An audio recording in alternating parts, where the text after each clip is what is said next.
하나님의 말씀은 골로새서 1장 15절입니다.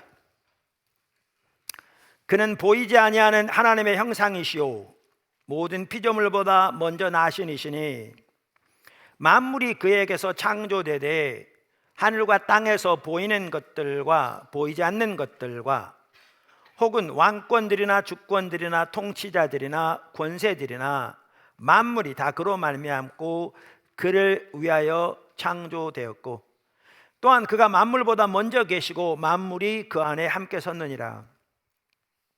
그는 몸인 교회의 머리시라. 그가 근본이시요 죽은 자들 가운데서 먼저 나신 이시니 이는 친히 만물의 으뜸이 되려 하시며 아버지께서는 모든 충만으로 예수 안에 거하게 하시고 그의 십자가의 피로 화평을 이루사 만물 곧 땅에 있는 것들이나 하늘에 있는 것들이 그로 말미암아 자기와 화목하게 되기를 기뻐하심이라. 아멘. 확신을 가지고 선교적 삶을 살자. 오늘 두 번째 시간으로요. 소제목은 복음이 사적 가치로 밀려나게 된 과정입니다. 우리는 지난주에 하나님의 구속의 포괄적 성격을 살펴보았고요. 그렇기 때문에 복음은 공적 진리라는 사실을 살펴보았습니다. 초대교회는 그렇게 믿었고요. 실제로 그렇게 살았습니다. 그리고 초대교회는 그 결과 로마 제국 전체를 소위 집어삼켰습니다. 그리고 이어지는 중세는 기독교 세계라고 할 수 있습니다. 그런데 다른 것도 아닌 서구에서 어떻게 기독교가 복음이 성경적 진리가 공적 영역에서 퇴출당하여 사적 가치의 영역에 갇히게 되었냐는 거죠. 우리가 그 현실을 지난주 살펴봤는데 그것은 어느 날 갑자기 그렇게 된 것이 아니었습니다.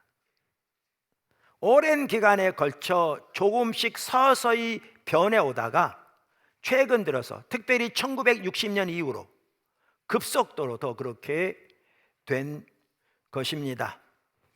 그래서 우리가 그 변화를 이해하고 오늘의 현실을 보다 잘 이해하기 위해서는 그 과정을 살펴보는 게 도움이 됩니다.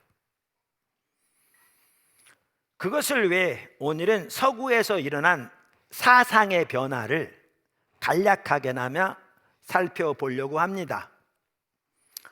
이것은 서구 이야기지만 우리나라만 하더라도 급속도로 서구화되고 있기 때문에 이 부분을 보면 우리 한국 사회의 현실을 볼 수 있을 것이고요, 한국 교회의 현실을 볼 수 있을 것이고요, 우리가 처해 있는 상황, 그 시급성을 볼 수 있었고요, 우리가 어떻게 서야 할지 그 다급함도 볼 수 있습니다.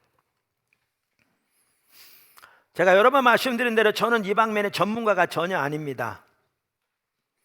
또 제가 나누고자 하는 것도 세계관에 관한 전문적인 지식이 아닙니다. 이거는 전문가들이 해야 될 일이고요. 근데 제가 추구하는 바는 신학 교육을 받지 않는 일반 성도들이 우리 주변에 너무나 팽배하게 퍼져 있는 현대 서구 문화의 실체를 올바로 파악함으로써 복음에 대한 확신을 회복하고 또 우리가 확신을 가지고 선교적 삶을 살도록 돕기 위한 겁니다. 근데 그것도 쉽지 않습니다.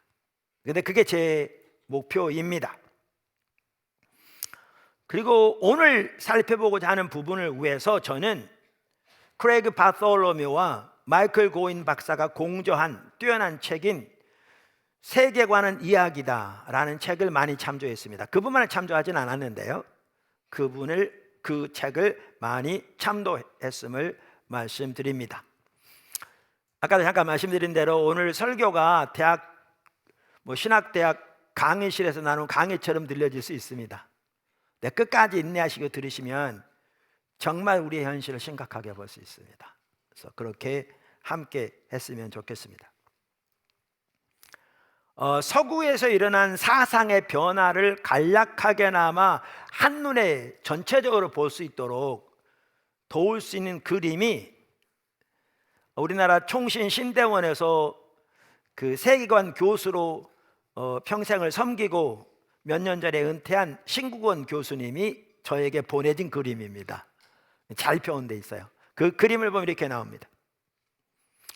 거기 위에 보면 서구 문화의 역사 이렇게 되어 있잖아요. History of Western Culture 이렇게 되어 있는데, 거기에 보면 이제 그레코 로만 문화, 히브리 문화 이렇게 해서 쭉 나옵니다.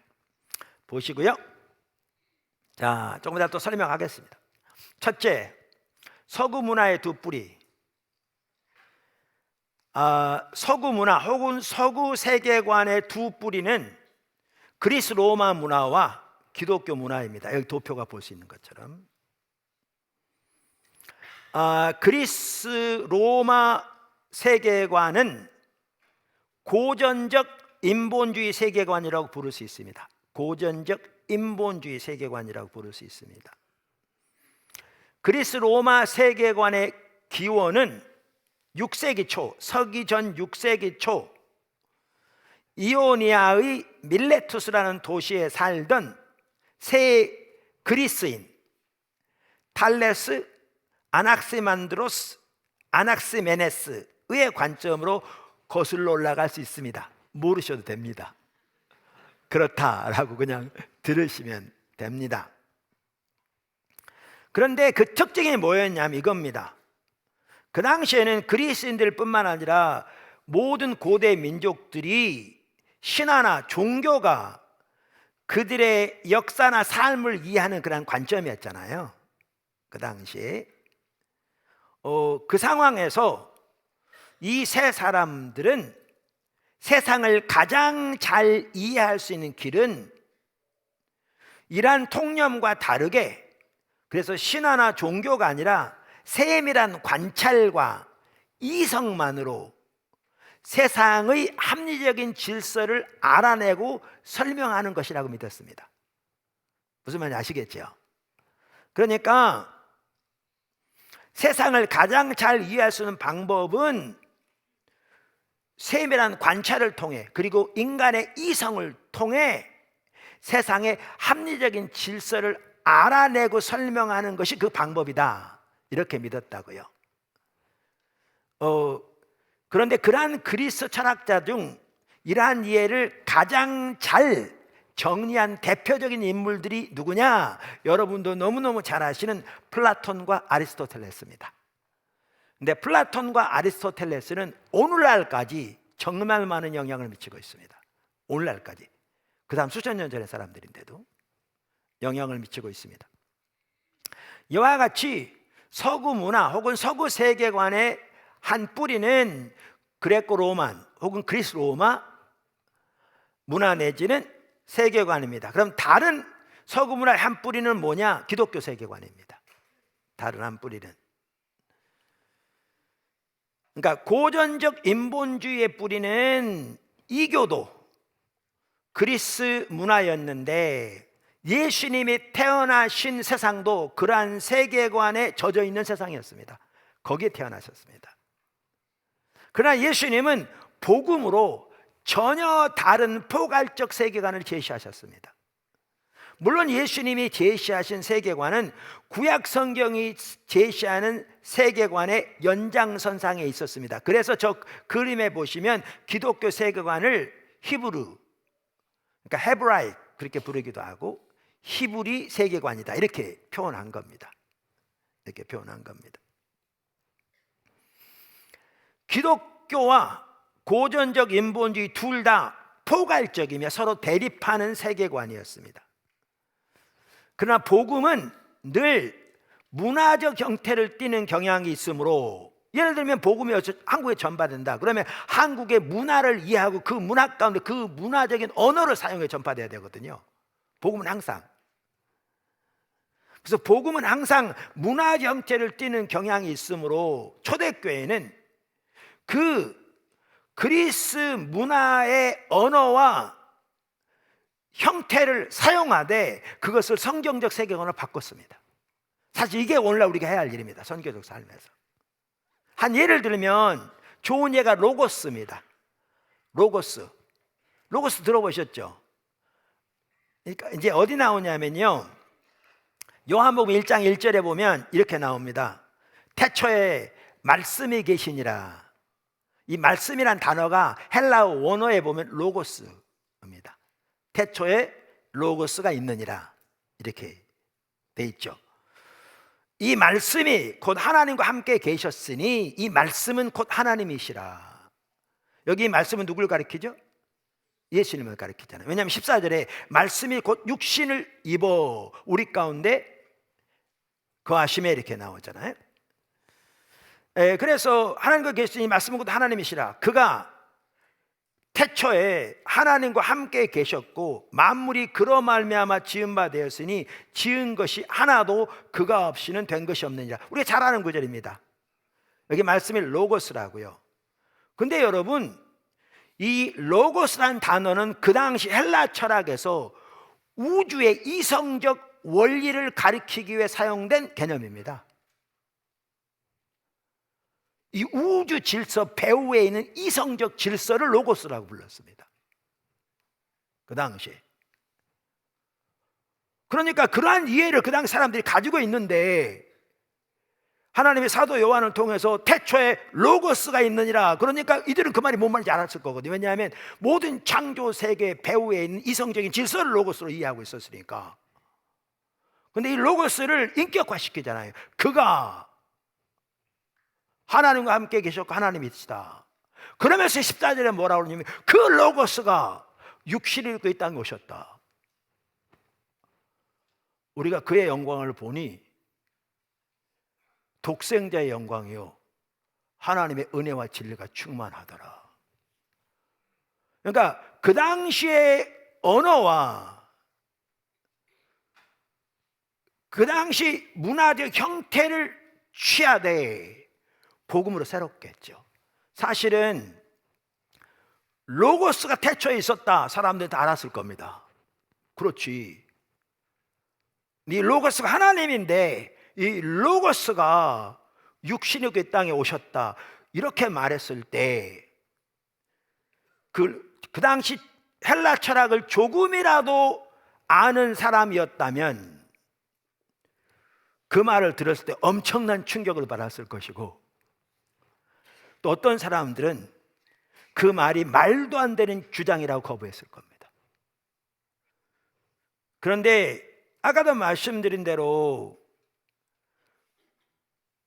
복음은 항상 문화적 형태를 띠는 경향이 있기 때문에 있는데, 초대교회는 이렇게 그 당시에 헬라 문화의 언어를 차용하되 그것을 성경적 세계관에 맞추어 바꿨습니다. 여러분, 이미 우리가 선교적 교회를 살펴볼 때도 살펴본 것처럼 오이코스, 우리 오이코스라고 그러잖아요. 오이코스가 가정 내지는 가족이란 말이에요. 근데 로마 시대 오이코스는 대가족이었어요. 종들까지 포함한.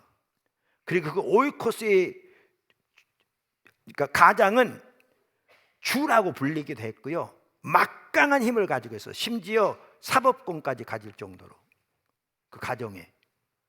그런데 초대교회는 그 시스템을 전혀 해체해버리고 따로 만든 게 아니라 그대로 받아들이되 복음으로 변형시켰습니다. 그게 에베소 5장에 나온 거잖아요. 부부간의 관계, 부모와 자식 간의 관계, 주종관계. 그 당시에는 상상할 수 없는 하나님의 길로 이걸 바꿨습니다. 이게 우리가 사실 이 시대에 해야 할 일입니다. 이게 복음이 어느 시대나 해야 할 일인 거죠. 이게 무슨 말인지 아시죠? 그래서 초대교회는 그렇게 했습니다. 자, 그렇게 하면서 우리가 이미 살펴본 대로 교회 역사 첫 300년 동안 로마 제국의 문화적 환경은 기독교 신앙에 적대적이었습니다. 이미 살펴봤습니다. 그런데 그 가운데서도 초대교회는 철저하게 복음으로 성경적 이야기를 따라 하나님의 말씀대로 살아감으로 그 문화 전체를 바꿔버린 거잖아요. 완전히. 이미 살펴봤어요. 그러다가 콘스탄틴 황제가 기독교를 확법한 데 이어서 테오도시우스 황제가 기독교를 제국의 유일한 종교로 삼으면서, 이제 국교로 삼으면서, 그건 서기 380년에 일어납니다. 교회는 변방에서 중앙으로 옮겨졌습니다. 그렇게 되면서 기독교는 로마 제국의 그렇게 국교가 되면서 복음이 공적 영역 삶에 접목되는 매우 긍정적인 효과도 있었지만, 반대로 교회는 제국의 우상 숭배에 점점 취약해져 갔습니다. 타락하게 된 거죠. 이렇게 되면서, 이거 우리가 잘 아는 내용입니다. 이런 상황에서 우리가 중세라고 부르는 그 시대에 사상적 뼈대를 놓은 사람이 어거스틴입니다. 히포의 어거스틴입니다. 그는 354년에서 430년에 살았던 사람인데요, 특별히 그의 책 하나님의 도성 The City of God은 1000년이 넘도록 수많은 세대의 사고를 형성했습니다. 이 사상을. 어거스틴은 복음을 충실히 토착화하도록 하려고 고민했는데, 아까 초대교회 갔던 것처럼 우리가 다 그렇게 해야 되거든요. 고민했는데 당시의 복음은 이미 그리스 문화가 물려준 개념들로 옷을 입고 있었습니다. 예를 들면 그 당시에 팽배한 한 가지가 신플라톤주의였습니다. 신플라톤주의. 그러니까 어거스틴 자신도 서로 상충되는 이 두 세계관, 신플라톤주의와 기독교 세계관 사이에 끼어 있었습니다. 왜냐하면 어거스틴 자신이 그가 회심하기 전에 신플라톤주의 철학자였습니다. 그리고 그가 회심하게 된 것도 신플라톤주의자인 암브로시스 주교의 영향으로 회심했거든요. 그래서 그가 복음을 토착하기 위해서 노력을 많이 했는데, 그 과정에서 성경적 세계관에 얼마나 실제로 그가 충실했는가를 놓고 학자들 간에 이견이 많습니다. 이견이 많습니다. 물론 어거스틴은 신플라톤주의의 이교 정신에 이의를 제기했습니다. 예를 들면, 여러분 플라톤은 그렇게 주장한 거잖아요. 그 들어보셨어요? 그 동굴 속의 그림자. 이 땅에 우리가 사는 삶을 깜깜한 동굴 속에서 밖에서 오는 빛에 비춰가지고 벽에 붙이는 그림자, 요게 이 현실 삶이라는 거예요. 이게 우리가 살아간 삶이 이 그림자에 불과하다는 거예요. 어둠의 동굴 속에 있어 벽에 비치는 그림자 보고 살아간다는 거예요. 이게 우주가 그렇고 현실이. 그럼 참된 건 뭐냐? 영적인 세계라는 거예요. 이데아의 세계. 그래서 이 세상에 있는 건 다 악한 것들이고요, 저 영적인 세계가 참된 거라는 거예요. 뭐 여러 가지가 있지만 대표적으로 그게 플라톤 사상이에요. 플라톤 사상. 그러니까 이런 사상에 비해서 아까도 말한 대로 어거스틴은 그가 플라톤주의 철학자였지만 회심하고 난 다음에 이런 이교 사상은 거부했어요. 그러니까 창조 세계가 악하다고 거부한 신플라톤주의와는 반대로 창조 세계의 선함을 인정했고, 죄만 하더라도 그렇죠. 플라톤주의 세상에 태어난 게 죄예요. 악한 세상에 태어난 게 죄는 겁니다. 세상이 악한 거니까, 세상에 있는 모든 게 악한 거니까, 물질 자체가 악한 거니까, 그들의 이해에서는. 근데 그와는 달리 종교적 반항으로 이해한 거죠. 인간이 하나님을 대적하는 게 죄라는 거예요. 핵심이라는 거예요. 올바로 이해한 거죠. 뿐만 아니라 구속에 삶의 회복이 포함됨을 어느 정도는 이해했죠. 다시 말하면 우리의 구속이 그저 영적인 세계로 도피하는 것이 아니라 플라톤주의가 말한 거죠. 여러분, 그래서 이러한 플라톤 사상의 영향을 받은, 이원론적인 이해 영향을 받은 초대교회 당시의 대표적인 이단이 영지주의거든요. 그 영지주의는 뭐라고 가르친 줄 아세요? 인간의 가장 큰 행복은 안 태어나는 거다. 그 다음에 두 번째 행복은 빨리 죽는 거다. 그래서 이 악한 감옥과도 같은 육체를 벗어나 영이 자유롭게 되는 것이 가장 큰 행복이다. 그렇게 가르쳤어요, 영지주의는. 그러니까 그 당시에 영지주의자들은 가르쳐 중에 하나가 뭐냐 하면, 예수님이 육신을 입고 안 오셨다는 거예요. 왜? 어떻게 하나님의 아들이 그 악한 육신을 입고 올 수 있겠냐, 그 말이죠. 그래서 육신을 입고 온 것처럼 보였을 뿐이지 실제로는 육신을 입고 온 게 아니다라고 가르쳤어요. 그게 영지주의자들이에요. 이게 다 플라톤 사상이 그 바탕에 있는 거거든요. 근데 사실 이게 꼭 나무 얘기 같지만요, 오늘날 예수 믿는 사람들 중에서도 적지 않게 이 사상을 그대로 받아들이고 있는 사람들이 있어요. 예를 들면 오늘날 어떤 사람들은 성적인 면은 매우 악한 거다, 더러운 거다. 이거의 플라톤 사상입니다. 성경적 사상이 아니에요. 제가 처음에 목회할 때요, 이제 아내는 예수님 전에서 구원받았어요. 정말 뜨겁게 예수님 믿고 구원받았는데 남편 안 믿어요. 성도 얼마 안 되는데 남편이 예배 시간이면 들어와가지고 아내 머리카락 잡고 막 끌고 가는 거예요. 그럼 내가 설교하다 내려와서 막을 수도 없고 예배하다 싸울 수도 없고, 예배 시간 되면 되게 이게 막 마음이 조마조마한 거예요. 막 이게 어떻게 할까? 어떨 때는 끌고 가가지고 머리카락 다 막 잘라버리고 집에 가서 그랬거든요. 그래서 내가 한 번은 그분을 상담하게 됐어요. 그랬더니 원인을 발견했어요. 이분이 남편과 잠자리를 안 한 거예요. 왜? 악한 거라고 생각해서. 그게 플라톤 사상입니다. 성경적 사상이 아니고요. 성은 하나님 만드신 성스러운 거죠. 물론 그것이 결혼 밖에서 행해질 때 약한 거죠. 돈이 약한 거다. 그게 플라톤 사상입니다. 돈은 선한 겁니다. 탐심이 우상숭배입니다. 돈을 사랑함이 일만하게 뿌린 거죠.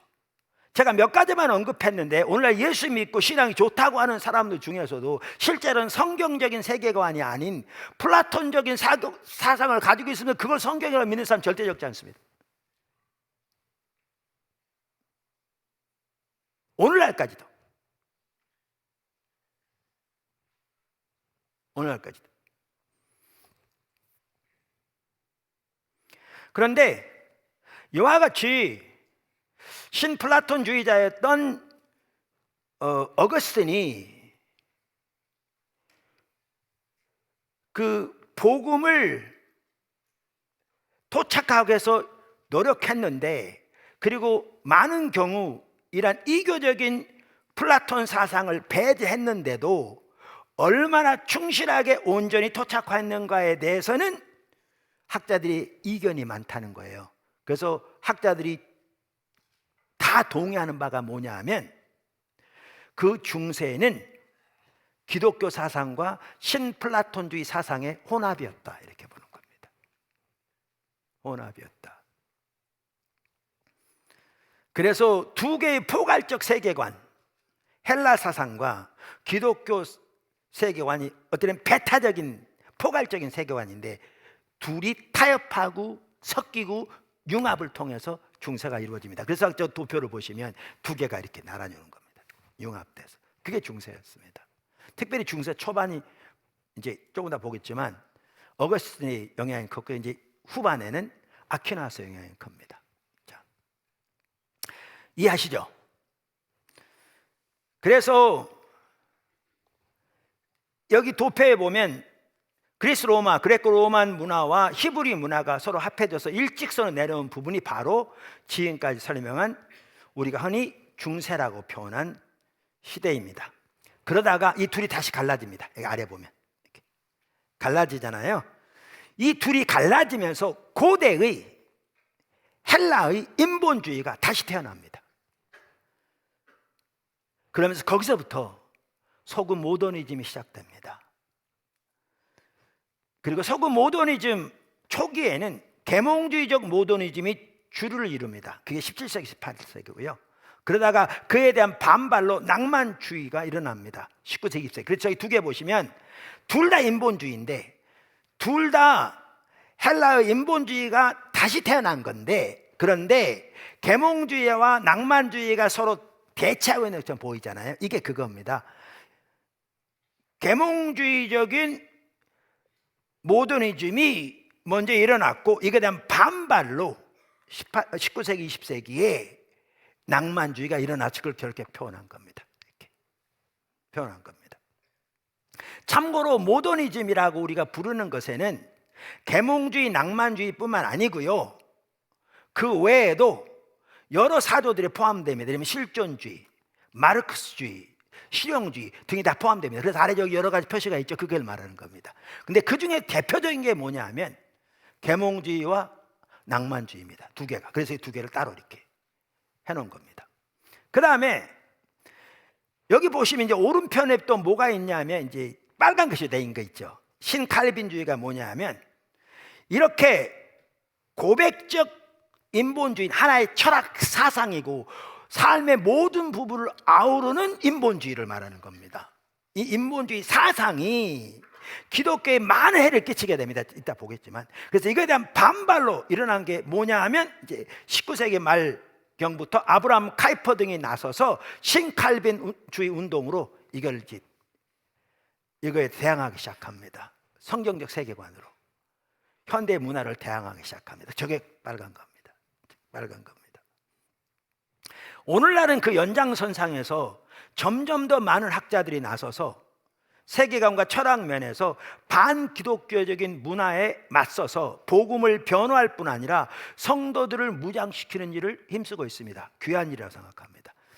과거에는 그렇게 많지 않았는데 최근에는 더욱더 이 현대 서구 문화가 기승을 부려 기독교에 막강한 해를 끼치고 있기 때문에요, 이제 이거에 대항하기 위해 철학자들이 또 세계관 학자들이 나서고 있는 겁니다. 제가 알기로는 어느 한 미국의 기독교 철학자 모임만 하더라도 회원이 1000명이 넘는답니다. 1000명이 넘는답니다. 그리고 이와 관련한 많은 좋은 책들이 나오고 있고요. 지금 그래서 성도들이 그 책들을 통해 무장되고, 그래서 우리가 그 중에 상당 부분을 같이 나누고 지금 배워가고 그렇게 하고 있는 겁니다. 이게 여태까지 전체적인 개요였습니다. 이해하시죠? 두 번째, 르네상스, 다시 태어난 인본주의. 이제 그럼 이제 좀 다시 거슬러 올라가면 15세기, 16세기. 중세 시대를 이끈 대표적인 기독교 철학자는 두 명인데요, 한 명은 아까도 말씀드린 대로 어거스틴입니다. 그는 중세 전반부에 막강한 영향을 미쳤습니다. 그리고 중세 후반부에는 다른 기독교 철학자가 막강한 영향을 미치는데 그가 토마스 아퀴나스였습니다. 토마스 아퀴나스였습니다. 그러니까 모더니즘은 한마디로 말해서 인간 중심의 사고와 철학적 관점을 강조하는 인본주의 형태는 고백적 인본주의인데 하나의 철학 체계로서의 인본주의라 그 말이에요. 고백적 인본주의인데 그것은 고대 헬라의 아까 살펴본 대로 인본주의가 르네상스를 통해 서구 유럽에 다시 태어난 것부터 시작합니다. 여러분 르네상스 많이 들어보셨죠? 르네상스란 말이 무슨 말인지 아세요? 프랑스어로 다시 태어난단 말입니다. 르네상스란 말 자체가 불어로 다시 태어난다는 말입니다. 그래서 고대 말씀 헬라의 인본주의가 르네상스를 통해 다시 태어나 것으로 이제 말씀드린 대로 그것이 모더니즘의 시작입니다. 많은 사람들은 유럽에서 르네상스를 가져오게 된 주된 요인으로 몇 가지를 꼽는데요, 그 대표적인 세 가지를 말하면 이겁니다. 하나는 12세기에 대학이 출현하면서 많은 대학들이 그러면서 학문적 작업이 극적으로 증가하게 되고 철학자들의 수가 기하급수적으로 증가했습니다. 이게 하나고요. 또 다른 하나는 아리스토텔레스의 재발견입니다. 아까 제가 말씀드렸잖아요. 지금까지도 영향을 강력하게 미치는 두 철학자가 플라톤과 아리스토텔레스라고요. 근데 그 당시에 아리스토텔레스의 재발견이 또한 막강한 영향을 미쳤습니다.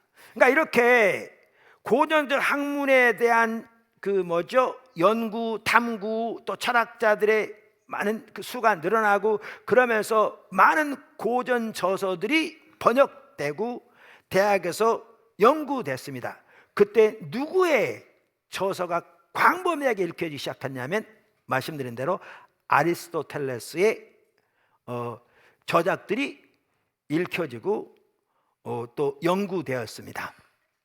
그런데 아리스토텔레스의 철학은 정교한 추론, 경험주의적 정신, 이러한 것들이 대표적인 특징들인데 이 철학이 빠른 속도로 확산되기 시작한 거죠. 전에는 플라톤 철학을 흡수한 기독교였기 때문에 내세를 지향했죠. 내세를. 그래서 중세 사회에서 신학적, 정치적 형태로 그것이 표출되었고요.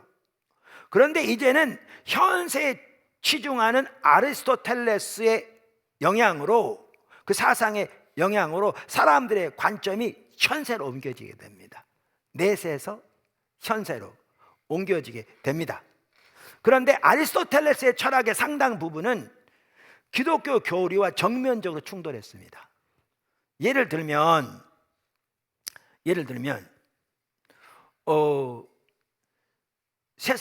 이 세상이 영원하다는 것, 인간의 영혼이 불멸하지 않다는 것, 하나님은 섭리로 세상을 다스리지 않는다는 것, 이러한 것들은 기독교 사상에 반대되는 거였잖아요. 그래서 그 당시 교회에는 아리스토텔레스의 저작물들을 금서로 정하고 이것을 어기는 사람을 출교시키겠다고 위협하면서 그 영향력 확산을 막으려고 노력했습니다. 그러나 아리스토텔레스의 세속적이고 자연주의적인 철학은 급속도로 확산돼 갔습니다. 그래서 이때 나선 사람이 누구냐? 토마스 아퀴나스입니다. 그러니까 토마스 아퀴나스가 왜 나섰냐면 이 성경적 세계관과 아리스토텔레스의 철학을 접목하려고 한 겁니다. 그러니까 아까 어거스틴은 뭐와 뭐를 접목했다고요? 신플라톤주의 철학과 기독교 신앙을 접목한 거였는데 이 토마스 아퀴나스는 아리스토텔레스의 그 철학과 기독교 세계관, 기독교 사상을 접목하려고 시도했습니다. 그뿐만이 아니라 아리스토텔레스는 지금까지 내려오는 그러니까 이미 우리가 살펴본 대로 신플라톤주의적인 사상과 타협한 그 신앙, 그 다음에 성경적 세계관, 그리고 아리스토텔레스의 사상, 이 전체를 융합해서 하나로 조화를 이루어서, 그래서 그는 하나의 사상 체계를 만들어냈습니다. 사상 체계를. 그게 지금까지도 큰 영향을 미치고 있고요. 특별히 캐톨릭 교단에서는 토마스 아퀴나스의 영향이 매우 큽니다.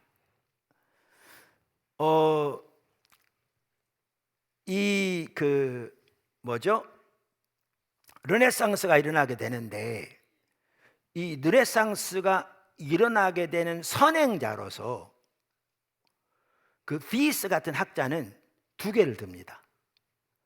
그러니까 그 피스가 누구냐면 그 일의 소명 책 봤죠? 진 에드워드 피스라고.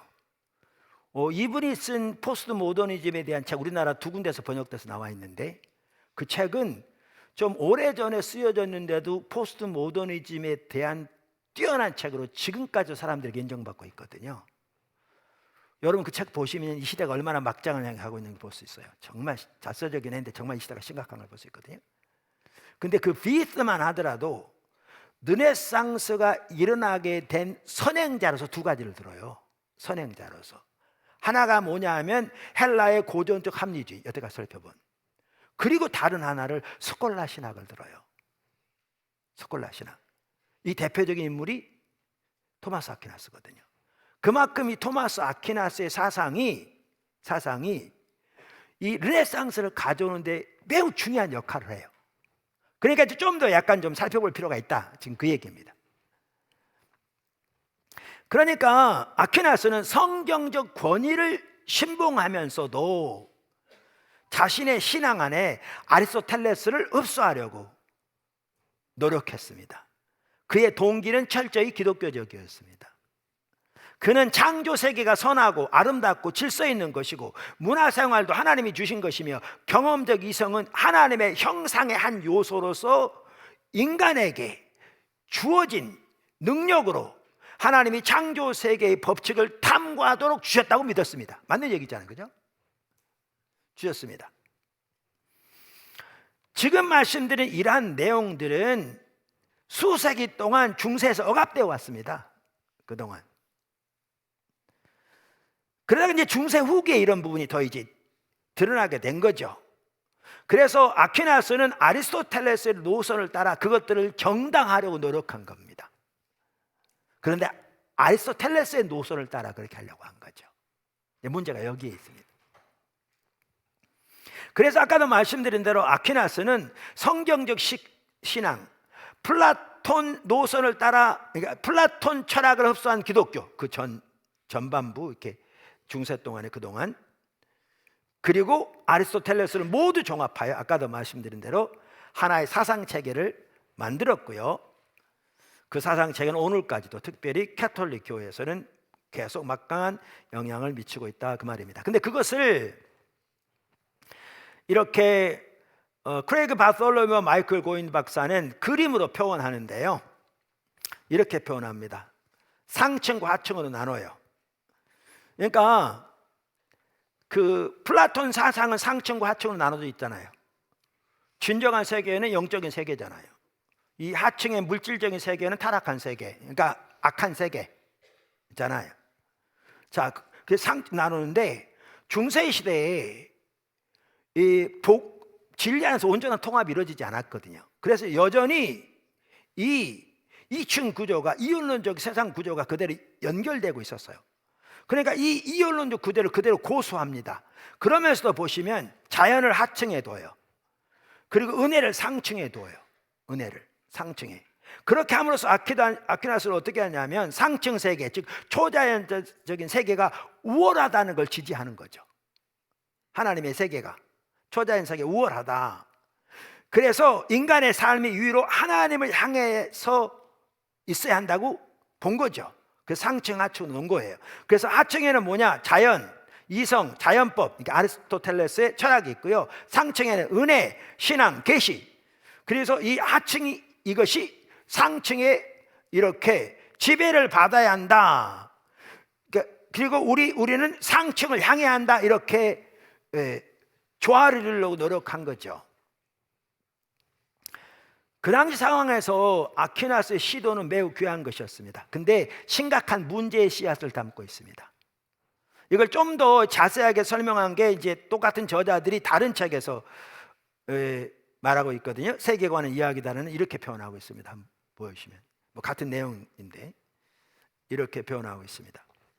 근데 그 당시 어떤 이러한 철학과 사조, 그리고 성경적으로도 그 부분을 분명히 말씀하고 있는 부분이 있고, 그래서 이걸 잘 조화를 이루려고 노력했는데 여기에 심각한 문제의 씨앗이 심긴 거죠. 그러니까 사실 저는 이런 책들을 보면 우리가 정말 선한 동기를 가지고 잘했을지 몰라도 그것이 나중에 전혀 다르게 쓰여질 수 있는 것이 한두 번이 아닌 것 같더라고요. 정말. 그래서 우리가 정말 깨어 있어야 되는 그런 부분도 보게 되더라고요. 저는 개인적으로. 그 씨앗이 뭐냐 하면 이성의 문제였습니다. 이성. 그러면 저기 하층에다 뭘 둬요? 아리스토텔레스가 말한 대로의 이성이 들어갑니다. 저 이성은 자율적 이성이에요. 스스로 자기를 다스리는 자율적인, 누구의 지배와 통제를 받지 않는 이성을 말하는 거예요. 그리고 뭐죠? 토마스 아퀴나스는 이성이 타락하지 않았다고 믿었어요. 그래서 이성을 올바로 사용하면 하나님까지 알 수 있다고 이렇게 믿었어요. 여기에 이제 모더니즘의 씨앗이 들어있는 겁니다. 자율적 이성. 이게 아리스토텔레스가 이해하는 형식의 이성인 거죠. 그래서 아퀴나스 관점에서 볼 때 자연세계를 철학적 또는 과학적으로 아는 일은 경험적 이성으로 창조세계의 자연법을 탐구할 때 가능해집니다. 맞는 얘기죠. 근데 문제는 이제 여기 중요한 사상의 변화가 일어나는데, 그게 현대 세계에, 아까 말한 데 부분적으로 맞는 얘기인데, 이제 현대 세계에 광범위한 변화를, 영향을 미치게 되는 거죠. 이게 이제 제가 부분적으로 맞다고 그러는 게 앞으로 나올지만요, 창조 세계의 자연법을 이성을 통해 탐구할 때 자연 세계를 철학적, 과학적으로 안다. 부분적으로 맞아요. 근데 이게 틀려요. 왜 틀리냐면, 그렇게 되면 창조된 목적은 알 수 없어요.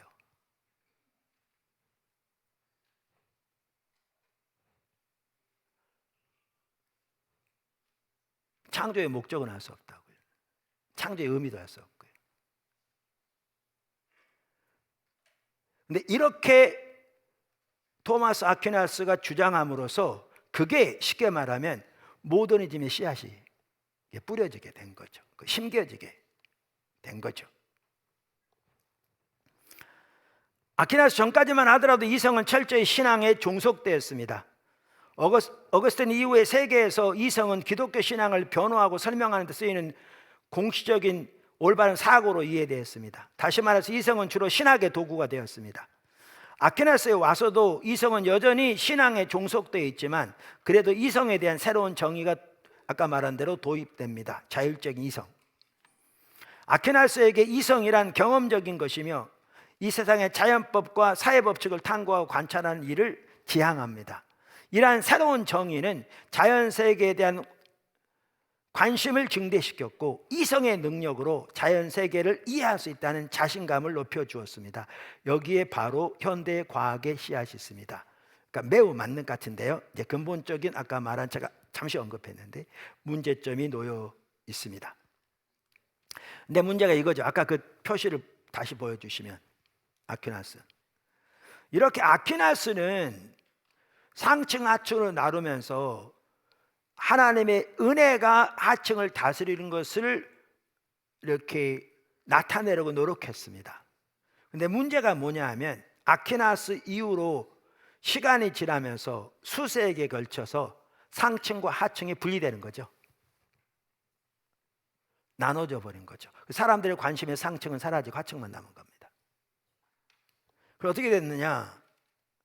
아퀴나스는 은혜가 자연에 배어들어 자연을 완성시킨다고 보았고, 나아가 하나님이 창조 세계를 붙들고 계시고 다스리고 계신다고 보았습니다. 그러나 그 후로 수세기에 걸쳐 하층에 있는 자연세계, 문화생활, 이성은 점점 상층으로부터 멀어지면서 사실상 삶의 대부분이 하나님의 권위와 복음의 능력으로부터 끊어졌습니다.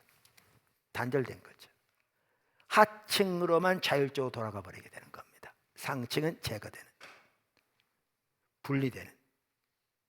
여기에 서구 역사에서 앞으로 피어날 세속주의의 씨앗이 들어있는 것입니다. 그래서 세속주의의 뿌리는 중세 스콜라 중세 후기의 신학자들의 사상이 있었다라고 많은 사람들이 이야기를 하는 것입니다. 중세 시대를 이끌었던 스콜라주의는 신앙과 진리의 모든 문제를 이성으로 규명할 수 있다는 확신에 근거한 철학적이며 신학적인 사조인 거죠. 모든 진리가 이성으로 규명된다는 사조가 그 바탕에 있는 겁니다. 자, 몇 번째입니까? 큰 세 번째, 두 번째? 네, 두 번째입니다. 제가 여태까지 서구 문화의 뿌리를, 세 번째죠. 죄송합니다. 네, 세 번째. 과학과 과학적 방법론의 탄생. 16세기, 17세기입니다. 과학과 과학적 방법론의 탄생. 그러니까 르네상스를 통해 다시 태어난 세속적 인본주의인 모더니즘은 16세기, 17세기에 있었던 과학혁명으로 인해서 더 발전합니다. 그 당시에 과학이 혁명적으로 발전했거든요. 혁명적으로. 그러니까 중세시대 플라톤 철학을 흡수한 기독교의 지배적인 세계관은 학문 분야를 형이상학, 법학, 신학, 논리학으로 좁혔습니다. 그것만 연구했습니다. 그동안은.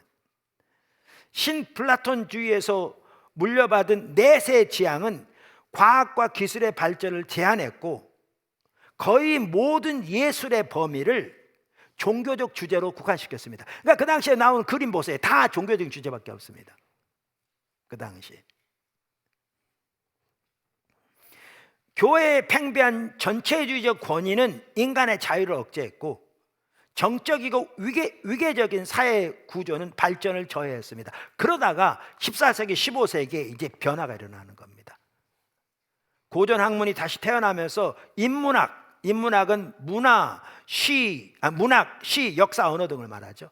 인문학에 대한 관심이 새로워졌습니다. 현세에 대한 관심이 다시 되살아났습니다. 그러면서 그 관심이 과학 연구와 기술 개발로 나타났습니다. 그리고 예술에 대한 주제도 자연적인 것으로 바꾸어졌습니다. 종교적인 것에서 자연적인 것으로.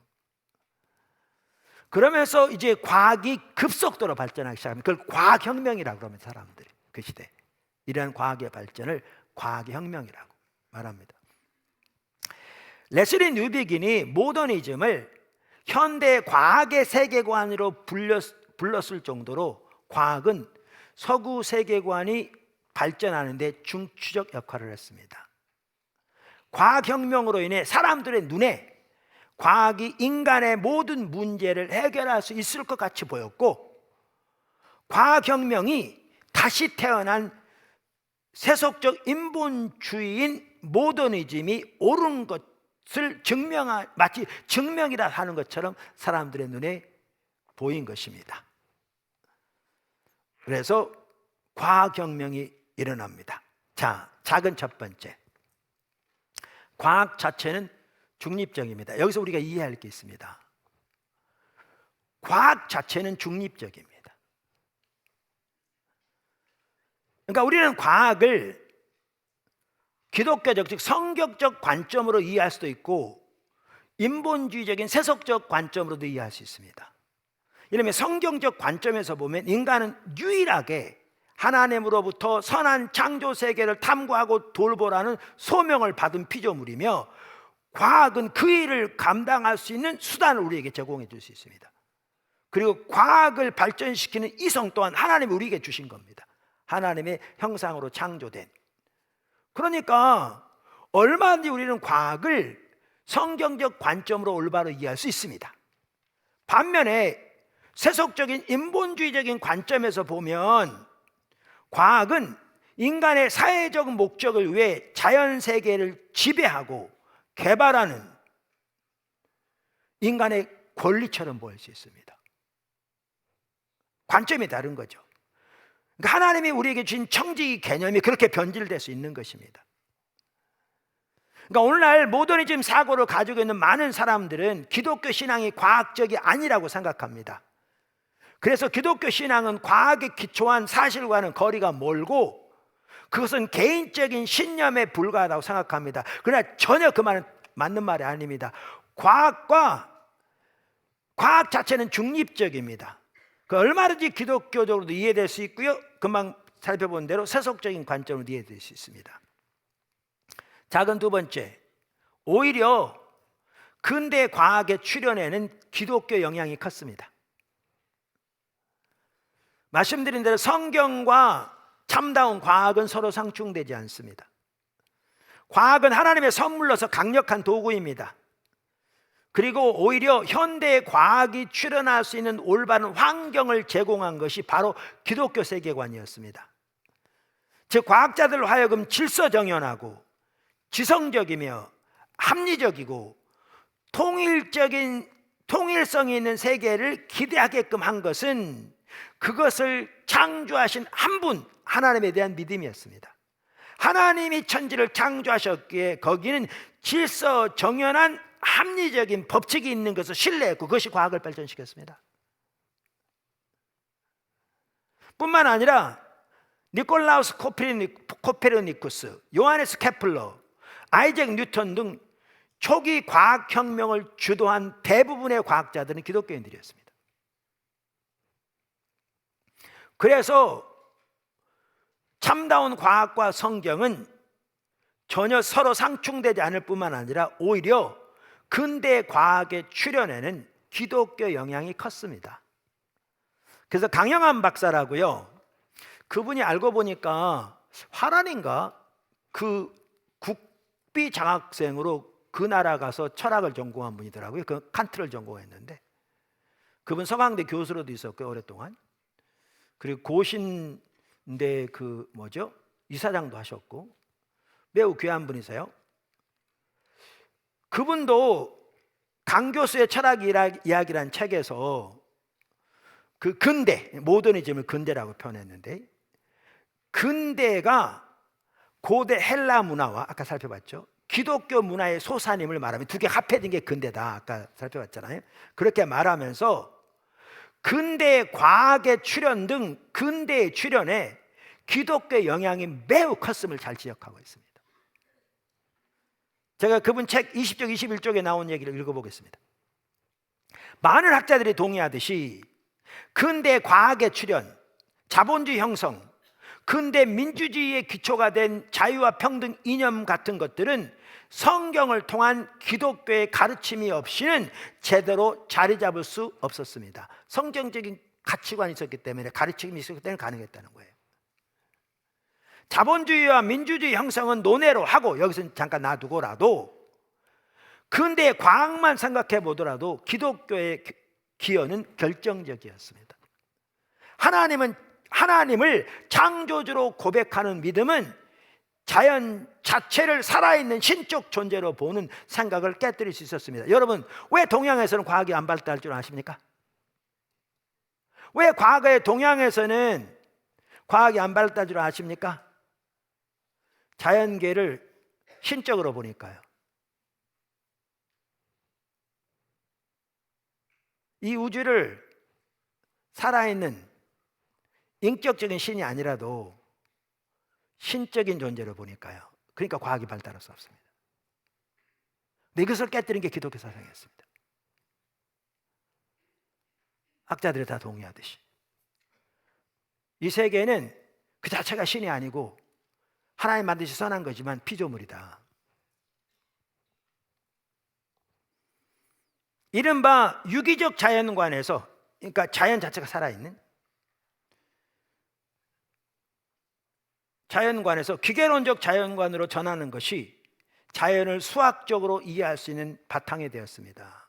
몇 줄 띄고, 기독교 전통이 노동을 중시해 온 것은 실험의 정당성을 확보하는 일에 기여했고, 결과적으로 근대 기술 발전의 원동력이 되었습니다. 과학 연구가 단순히 지적 호기심을 충족시키기 위한 것이 아니라 질병이나 가난같이 인간의 생존을 위협하는 것들로부터 인간을 자유롭게 하는 사랑의 수단이라고 생각한 것도 기독교에서 비롯되었습니다. 이것을 가장 분명하게 표현한 분은 프랜시스 베이컨이었습니다. 그러니까 결국 기독교 세계관이 없었더라면 근대 과학은 지금처럼 출발되지 않았을 겁니다. 근대 과학의 출현에 기독교 영향력이 컸습니다. 작은 세 번째, 세속적 인본주의가 승리하게 된 이유. 근데 왜 세속적 인본주의가 승리하게 되었냐는 거죠. 자, 보세요. 기독교 세계관과 과학은 서로 상충되지 않습니다. 제가 살펴봤습니다. 많은 것이 올바로 될 수 있었습니다. 과학은 인간이 본연의 역할을 다하여 창조 세계를 청지기의 자세로 돌보고 발전시키도록 인간을 무장시켜 줄 수 있었습니다. 그게 하나님이 우리에게 명령하신 거잖아요.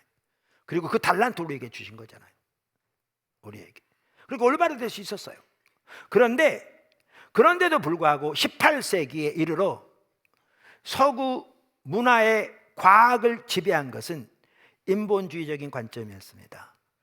보세요. 과학 자체는 중립인데 과학을 어떻게 보느냐라는 거예요. 기독교적인 사고에 보느냐, 세속적인 인본주의 관점에서 보느냐, 제가 설명했잖아요. 근데 18세기 이르러서는 세속적 인본주의 관점에서 과학을 보는 게 승리하게 되었다고 말이죠. 그래서 이것이 하나의 단순한 과학이 아니라 세계관 내진 철학이 되는 겁니다. 세계관 내진 철학.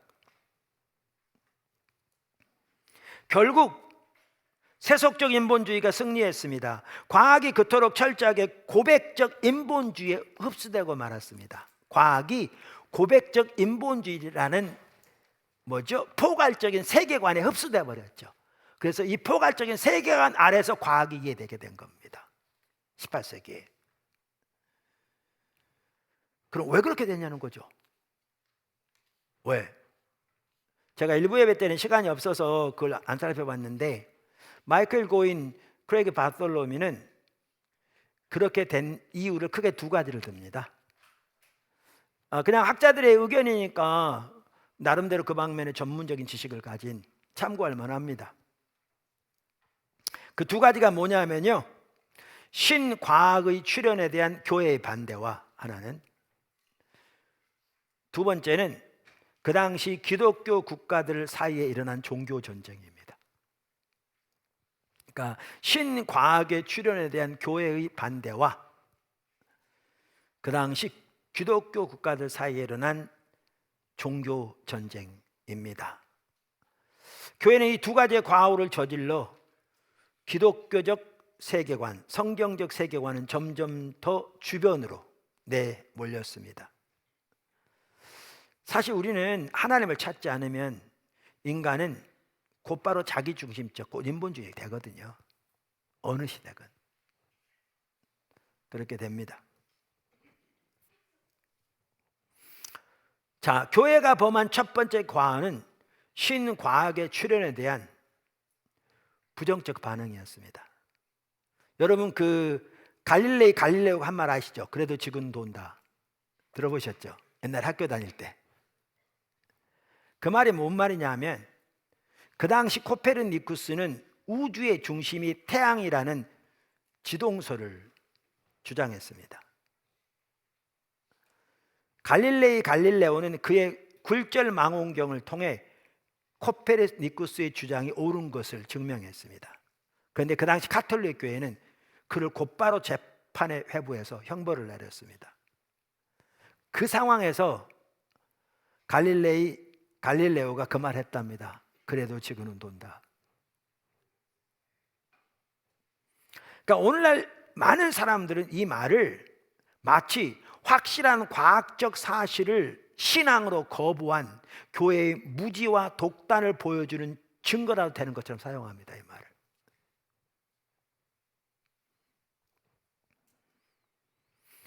그 당시 코페르니쿠스, 케플러, 갈릴레오, 뉴턴이 서로의 작업을 기반으로 지구가 우주의 중심이 아니라 사실 지구는 지축을 따라 회전하고 있고 태양을 공전하고 있다는 과학적 증거를 내놓았을 때 교회는 지독한 적대 반응을 보였습니다. 그 결과 교회는 갈수록 더 무지몽매하게 보였고 진리를 자유롭게 탐구하지 못하게 막는 장벽으로 비춰졌습니다. 리차드 타너스라는 사람은 그걸 이렇게 표현했습니다.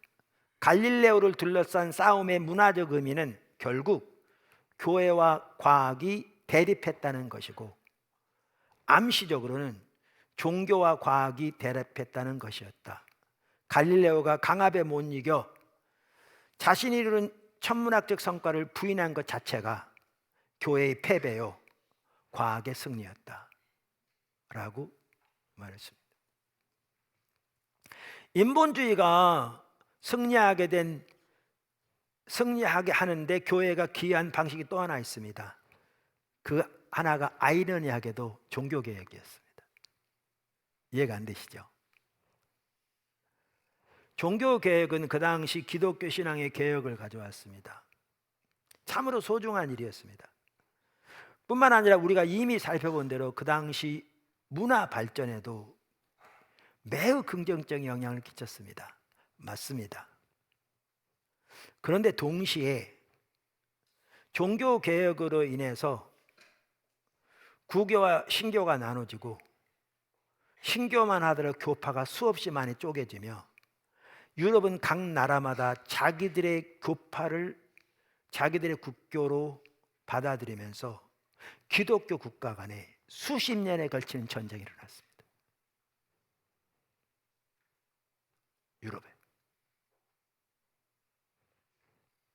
이게 사실 율법주의적인 사고잖아요. 그래서 신학적 정치적 논쟁을 통해 기독교 세계의 분열을 초월했습니다. 유럽 전체가 다양한 정치 단위로 분열되었습니다. 국가마다 대륙의 통제권을 완전히 장악하려고 다투면서 유럽은 그리스도인의 피로 물들게 되었습니다. 그것은 기독교 국가들 사이의 전쟁이었습니다.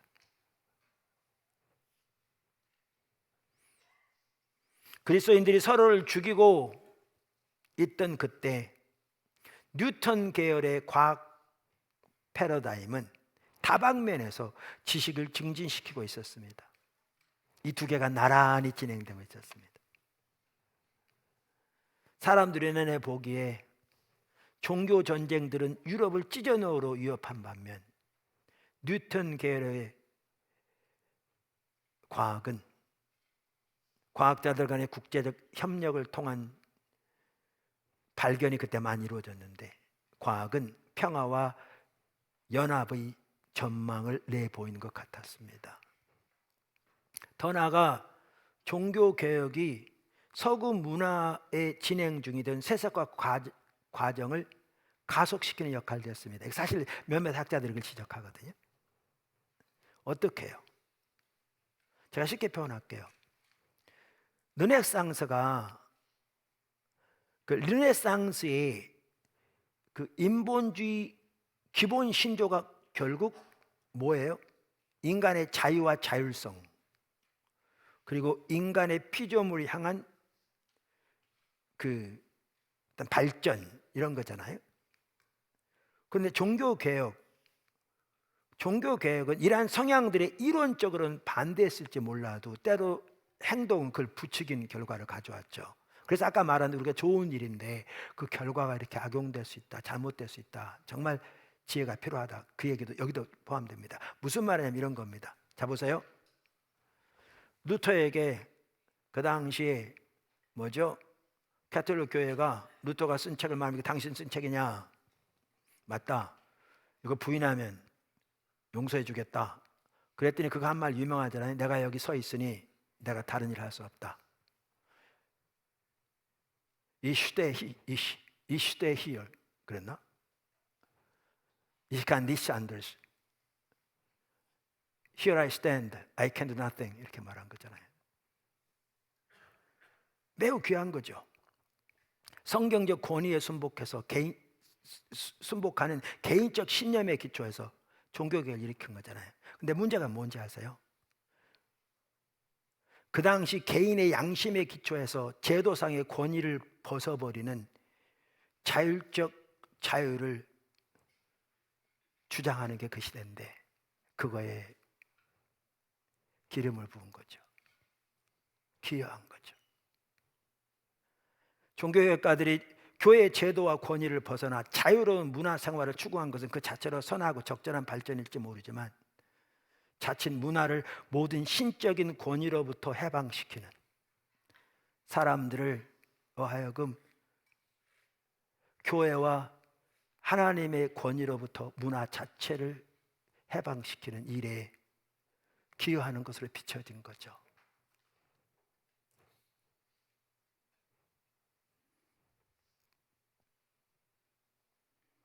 그래서 결국 18세기 이르러서는 세속적 인본주의가 승리합니다.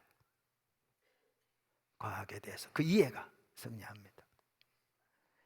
그 다음에 작은 네 번째인가요?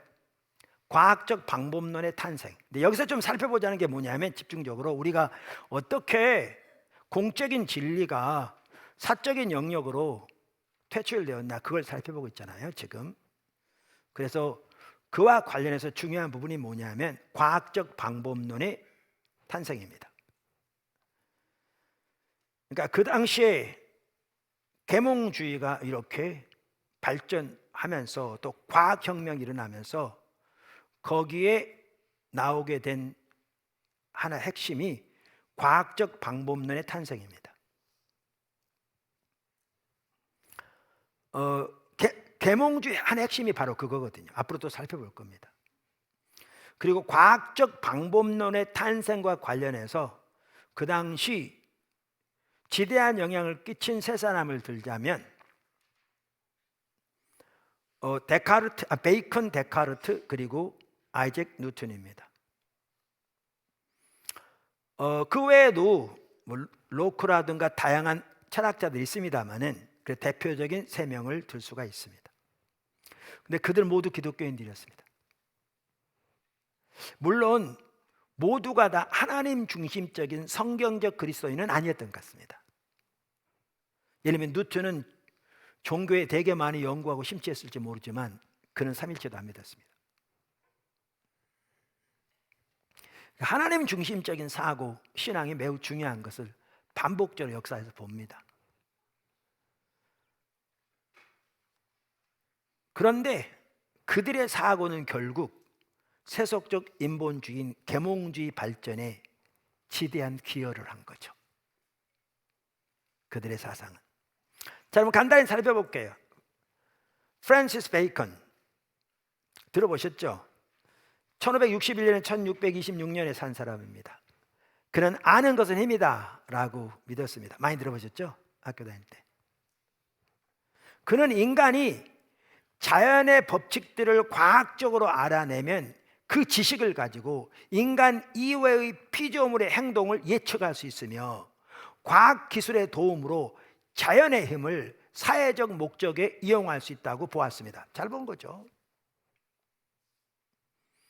그는 인간이 타락한 결과로 하나님과의 관계에서 끊어지고 자연을 지배하는 힘도 잃었다고 믿었습니다.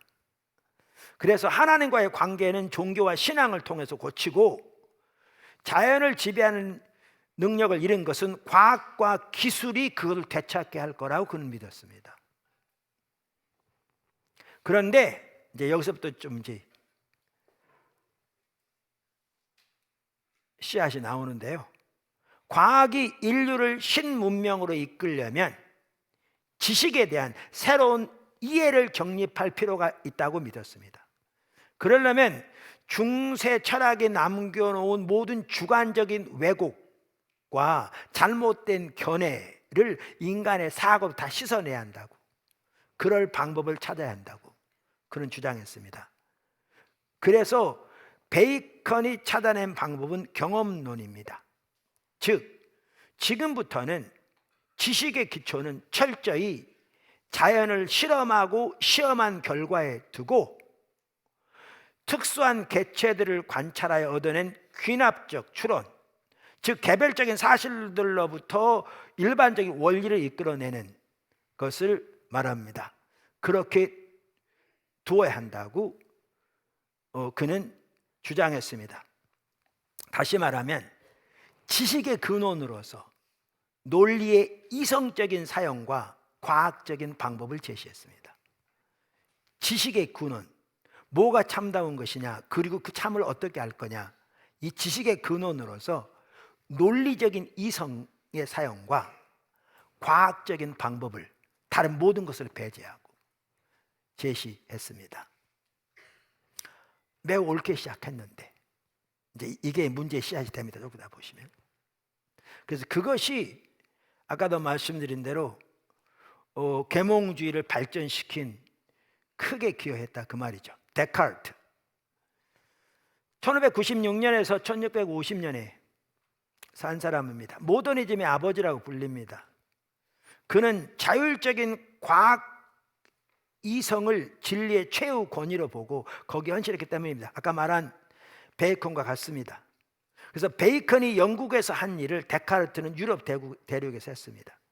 베이컨처럼 데카르트도 인간이 과학으로 자연의 법칙을 파악하고 기술로 그 법칙들을 응용하여 자연의 정복자와 소유자가 될 수 있다고 믿었습니다. 그는 인간이 자연의 정복자와 소유자가 되어야 한다고 믿었던 사람이거든요. 근데 그것을 과학 기술을 통해서 그렇게 할 수 있다고 믿었습니다. 그 일을 위해 그는 모든 진리 주장을 오직 이성의 판단에 복속시켜야 하고 수량적으로 분석되고 측량될 수 있는 것만 진리로 받아들여야 한다고 주장해서 똑같은 얘기인데요. 이성의 판단으로 합리적인 것만 진리라는 겁니다. 그 외에는 어쩌고도 진리가 될 수 없다는 거고요. 이 진리는 수학적으로 계산될 수 있는 것만 진리라는 겁니다. 이게 이제 데카르트입니다. 데카르트입니다. 그래서 모든 진리 주장을 오직 이성의 판단에 복속시키고 수량적으로 분석되고 측정될 수 있는 것만 진리로 받아들여야 한다라고 주장한 겁니다. 이렇듯 데카르트는 베이컨의 경험적 실험적 방법을 보완하여 합리주의적 수학적 방법을 내놓았습니다.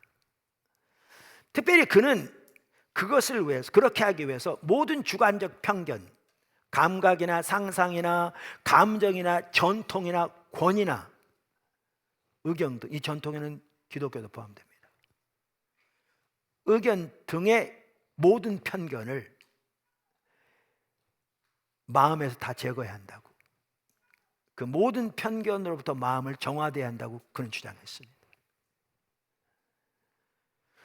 그리고 그 일을 위해서 무엇이든지 자신이 안다고 생각하는 모든 것을 의심하라고 강조했습니다. 그래서 도저히 의심할 수 없는 진리의 토대 위에 이제 지식의 건축물을 지어야 한다라고 주장한 겁니다. 여러분, 그가 남긴 유명한 말 아시죠? 나는 생각한다. 고로 나는 존재한다. 코기토 에르고 숨이라는 말인데 이게 무슨 뜻인지 아시죠? 모든 것을 의심하라는 거예요. 다 진리라고 생각하는 것. 전통이건 뭐건 다. 그런데 자기가 의심하고 있는 자기 자신이 존재하고 있는 사실은 분명하잖아요. 그 얘기입니다. 그래서 모든 것들의 진리 주장을 거기서부터 시작하라는 거예요. 이 얘기는 바꿔 말하면 뭔지 아세요? 모든 진리 주장의 기준이 개인의 이성에 있는 거고요, 개인적인 판단에 있는 거죠. 이거 완전히 진리 개념이 바뀌는 겁니다. 이제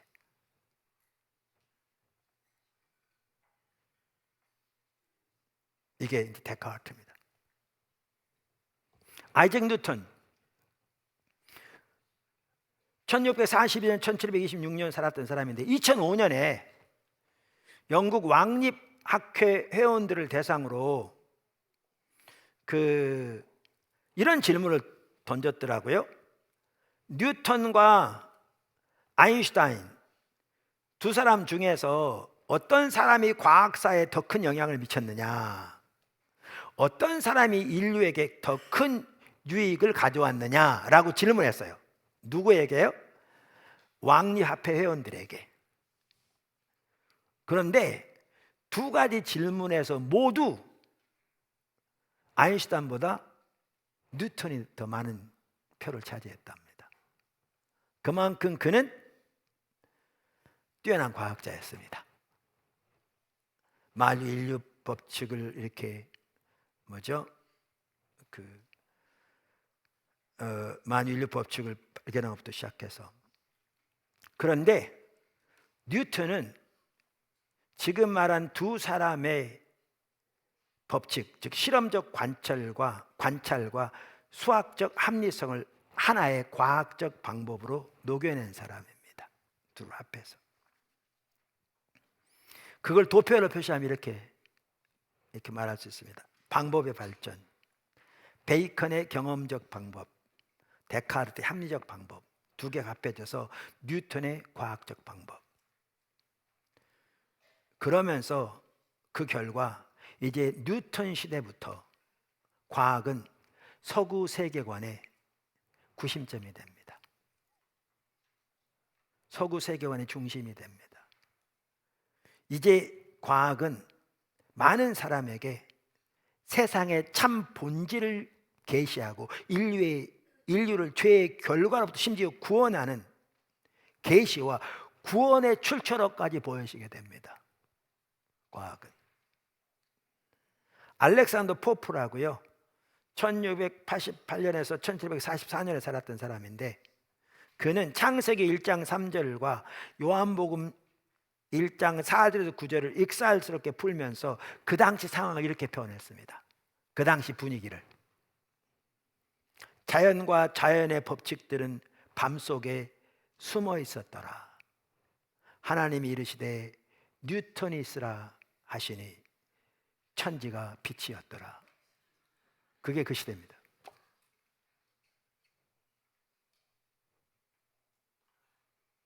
과학은 이제 서구를 지배할 우상이 될 만반의 태세를 갖추었습니다. 자, 5번째가 4번째가 여러분이 쓰십시오. 5번째, 서구 계몽주의. 서구가 새로운 신앙으로 개종하다. 이게 18세기인데요. 서구가 새로운 신앙으로 개종하다. 우리는 여기서 과학혁명은 과학이 혁명적으로 발전한 거죠. 그런데 이게 단순히 지금 아까 뉴턴을 보더라도 또 데카르트를 보더라도 단순히 과학이 발전한 게 아니고요, 과학이 철학적인 세계관으로 바뀐 걸 볼 수 있습니다. 이걸 구분할 수 있어야 돼요. 그러니까 뭐가 참다운 진리냐, 그 진리를 어떻게 알 것이냐부터 시작해서 우리 인간 전체 삶의 부분을 아우르는 세계관 내지는 철학으로 바뀐 겁니다. 뭐가? 이 과학이. 그래서 모더니즘 세계관의 구심이 된 거죠. 이거를 보셔야 합니다.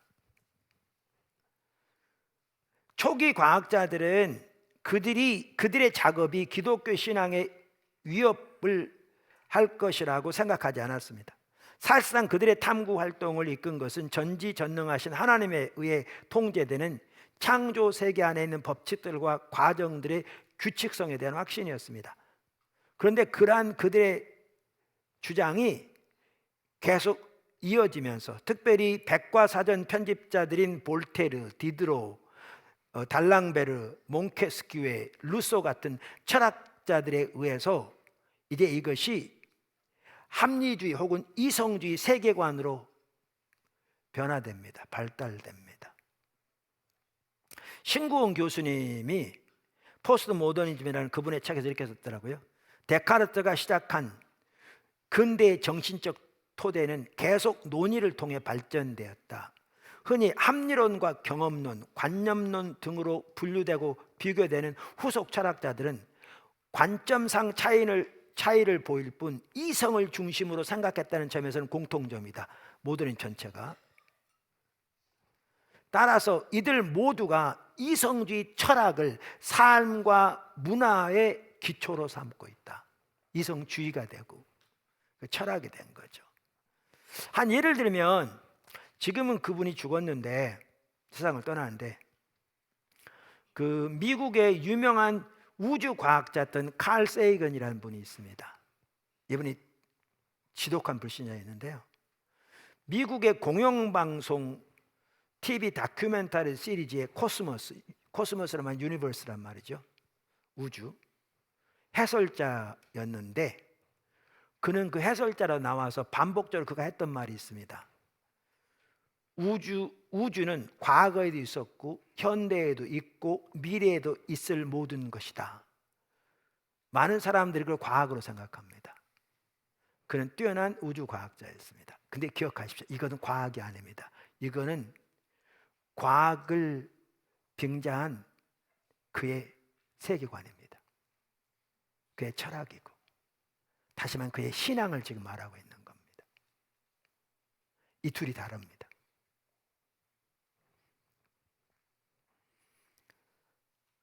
왜냐하면 아까도 말한 대로 수학적이고 합리적인, 이제 조금은 나오지만 이성에 부합하는 수학적인 계산으로 증명할 수 있는 것만 참 진리로 받아들인다면 지금 우리가 살고 있는 우주 외에는 아무것도 존재하지 않는 거죠.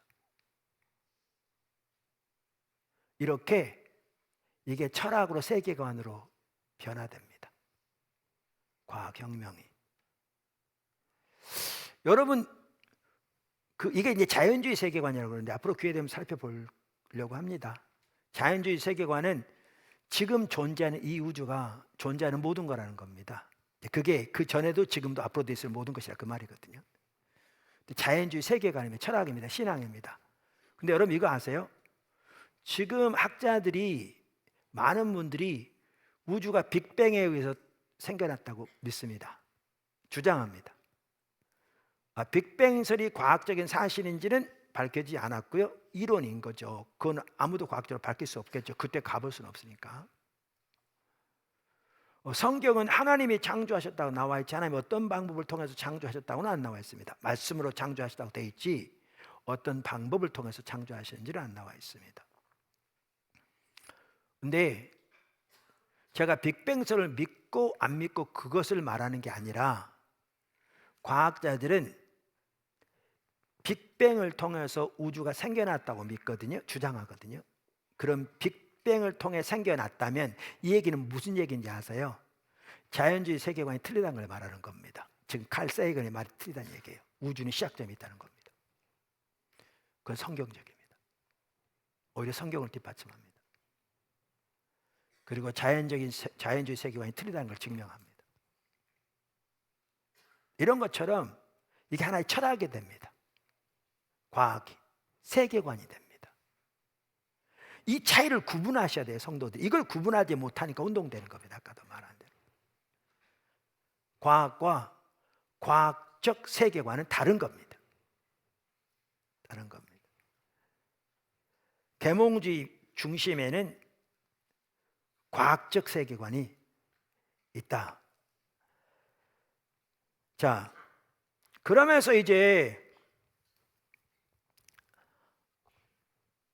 17세기 일어난 과학적 인본주의는 18세기 계몽주의 시대의 유럽에 확산되면서 이제 지배적인 시각이 되고 문화를 형성하는 세계관이 됩니다. 말씀드린 대로. 과학적 이성 자체를 안정된 유럽 사회를 구축하는 새로운 중심축으로 보는 유럽인들이 점점 늘어났고, 유럽은 마침내 계몽주의로 개종하게 됩니다.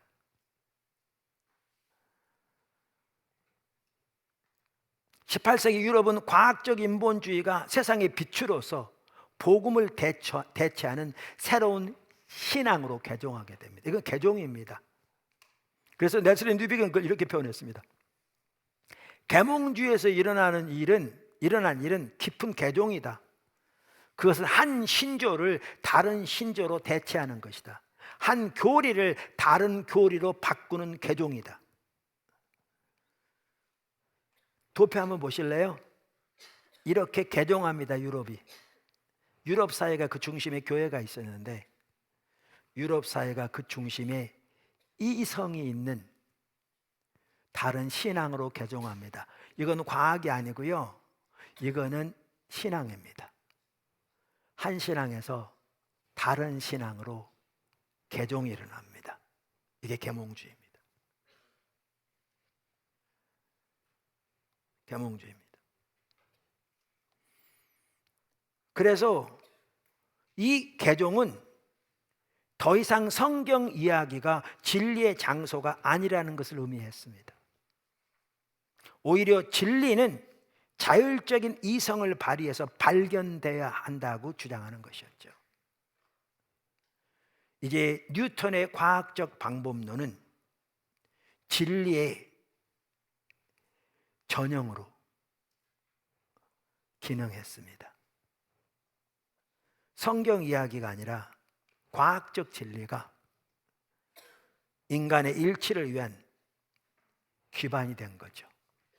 그래서 어떻게 된 줄 아십니까?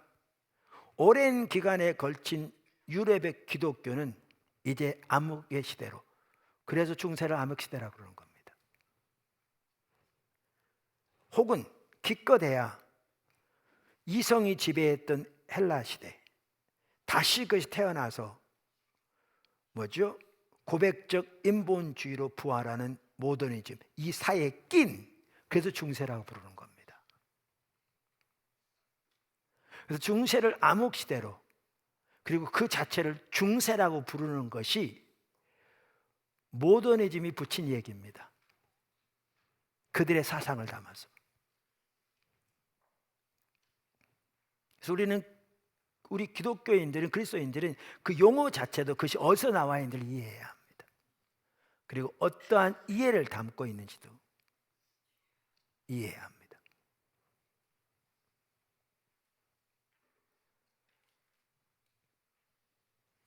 크레이그 바톨로미오 마이클 고인은 계몽주의의 핵심적인 신념들을 네 가지로 나열합니다. 진보에 대한 신앙, 이성에 대한 신앙, 과학기술에 대한 신앙, 세상의 합리적 사회 질서에 대한 신앙. 사실 이건 이제 나중에 좀 살펴볼 텐데요. 이러한 신념을 토대로 서구 사회는 19세기와 20세기에 엄청나게 변화됩니다. 혁명의 시간이 옵니다.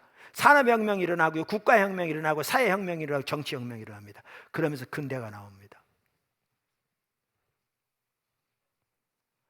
그러면서 마치 이 계몽주의가 옳은 것처럼 사람들은 이해하고 받아들인 거죠. 전반적으로. 여섯 번째입니까? 하여튼 다음,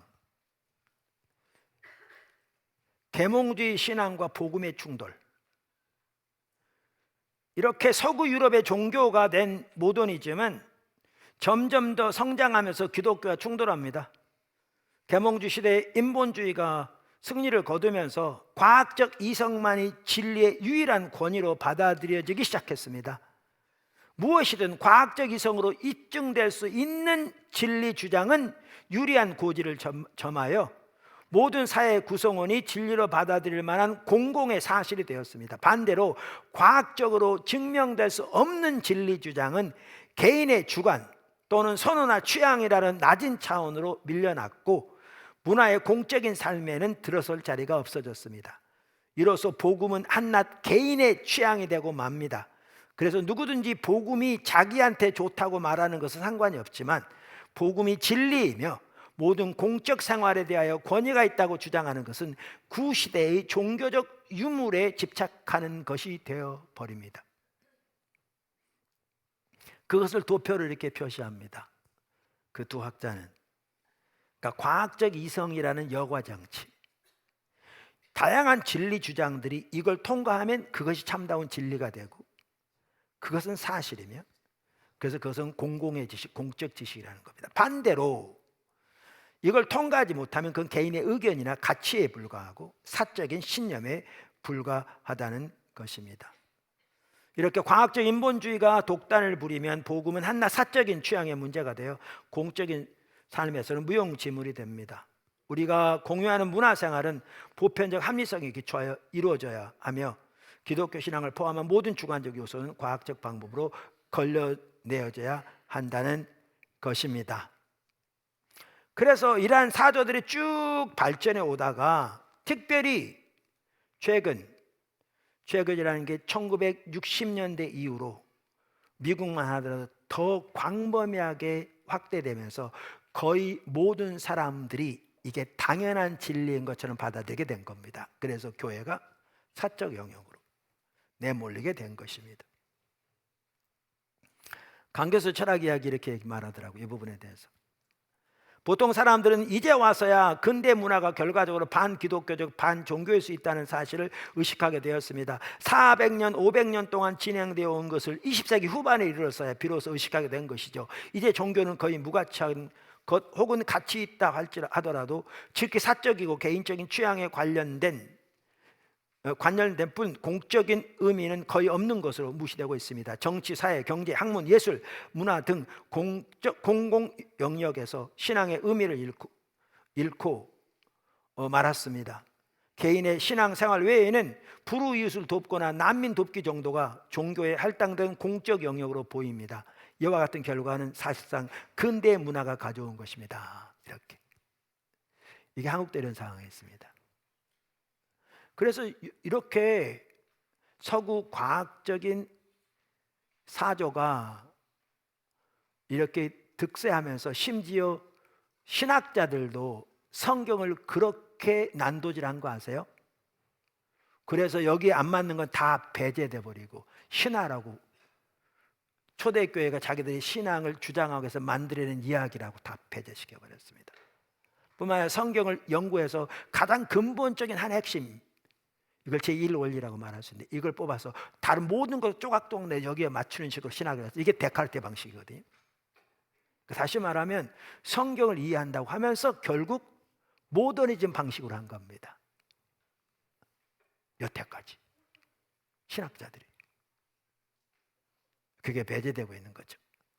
근데 지금까지 보면 많은 사람들이 이러니까 복음에 대한 확신을 잃었습니다. 그냥 개인적인 사적인 견해로서 그냥 믿는 거죠. 근데 여러분 이거 아십니까? 이 지금 계몽주의 사상이 모더니즘 내 도전을 받습니다. 낭만주의가 그걸 도전합니다. 지금 아까 주장한 그 주장 자체가 종교적인 신념이거든요. 포스트 모더니즘이 일어나는데 왜 일어난 줄 아십니까? 과학적 이성의 횡포를 거부해서 일어납니다. 그게 잘못된 걸 알고. 이성만 하더라도 자기의 종교적인 철학적인 것에 기초하지 않는 이성은 존재하지 않습니다. 그래서 학자들은 다 종교 한계 내에서 이성을 말합니다. 어느 과학자도 자기들이 가지고 있는 무엇이 가장 본질적인 존재인가, 그것을 어떻게 알 것인가, 이게 존재론 인식론인데, 인간은 누군가, 인간론, 이 부분에 대한 그 분명한 이해의 토대에서 이성이 나옵니다. 이제 앞으로 살펴볼 텐데 중립적인 이성은 존재하지 않습니다. 그것을 알지 못하기 때문에 이게 신앙에 불과한 건데, 그게 마치 과학적인 사실인 것처럼 그동안 기독교인들이 거기에 순응하고 말았습니다. 우리가 선교적 삶을 살려면 이것이 신앙이라는 것을, 그리고 그것이 그 기초가 옳지 않다는 것을 들춰내야 합니다. 그것을 우리가 하려고 하는 거죠. 그 실제로 지금 포스트 모더니즘은 그걸 적나라하게 거부하고 있습니다. 이 계몽주의 주장을. 그래서 포스트 모더니즘이 일어난 겁니다. 가장 먼저 과학적 이성에 대항해서 일어난 겁니다. 그것이 억압적이라고 믿기 때문에. 그래서 우리는 성경적 세계관을 무장돼야 합니다. 앞으로 더 살펴보겠지만 그래야 삽니다. 그래야 삽니다. 그래서 오늘은 어떻게 해서 기독교가 또 성경적 진리가 사적인 영역으로 내몰리게 되었는가, 그 과정을 살펴봤습니다. 이 과정을 살펴보면 어떻게 이렇게 되었는지, 우리 현실이 뭔지, 왜 사람들은 그렇게 믿는지, 또 그렇게 믿는 것을 사실인 것처럼 어떻게 기독교인들이 자기 신앙에 대한 확신을 잃었는지 등등을 볼 수 있고요. 이제 하나하나 앞으로 그 문제점들을 들춰낼 것이고, 그 신화를 들춰낼 것이고, 또 성경적 세계관의 그것이 얼마나 답인가를 이제 우리 살펴보고, 이런 일들 앞으로 하려고 하는 겁니다. 기도하겠습니다.